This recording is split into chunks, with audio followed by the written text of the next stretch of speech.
La colonisation telle qu'elle a existé, c'est une succession de crimes. Voilà, c'est tout ce qu'on a fait, tout a été effacé par les crimes, par le sang qui a coulé, par le sang que nous avons fait couler. Parce que la colonisation, c'est l'armée française qui va quelque part, qui impose sa loi, qui fait déménager les gens des terres, et ceux qui résistent, ils sont morts. C'est ça la colonisation. Et ça fait longtemps que des Français le disent. Georges Clemenceau, personne ne va dire que Clemenceau c'est l'anti-France, il a gagné la guerre de 14-18. Georges Clemenceau, juillet 1885, dit ceci à la tribune de l'Assemblée nationale. Combien de crimes atroces, effroyables ont été commis au nom de la justice et de la civilisation. Je ne dis rien des vices que l'Européen apporte avec lui, de l'alcool, de l'opium qu'il répand, qu'il impose s'il lui plaît. Et c'est un pareil système que vous essayez de justifier en France, dans la patrie des droits de l'homme ? Tout est dit dès 1885. Pourquoi Clemenceau dit-il cela?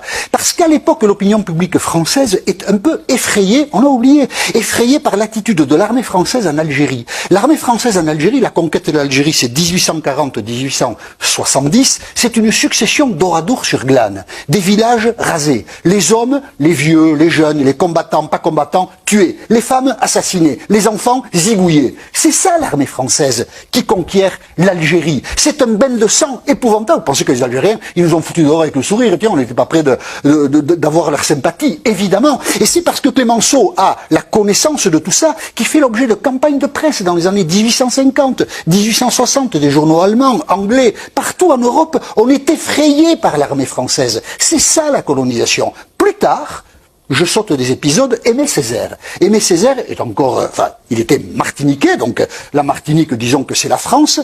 Il a un intellectuel formidable, il a imposé le terme de négritude, c'est les Noirs enfin pouvaient raconter l'histoire telle qu'ils l'avaient vécue, écrit un discours sur le colonialisme en 1950 qui est un discours formidable. Vraiment, c'est un...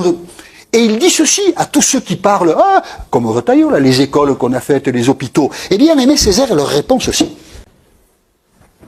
Je parle de millions d'hommes arrachés à leurs dieux, à leur terre, à leurs habitudes, à leur vie, à la danse, à la sagesse. Je parle de millions d'hommes à qui on a inculqué savamment la peur, le complexe d'infériorité, le tremblement, l'agenouillement, le désespoir, le larbinisme. 1950, la colonisation est un crime. C'est dit, on ne pourra jamais dire mieux que ça. Mais la France est indécrottable.